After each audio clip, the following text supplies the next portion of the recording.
त्र्यम्बकशङ्करं निरस्तदैत्यकुञ्जरं दरेतरोदरं वरं वरे भवत्रमक्षरम्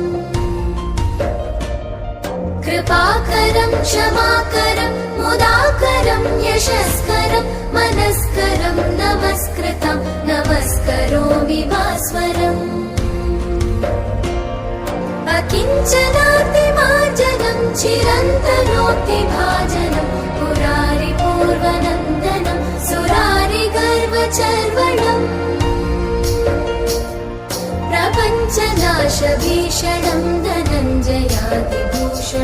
कपोलदानव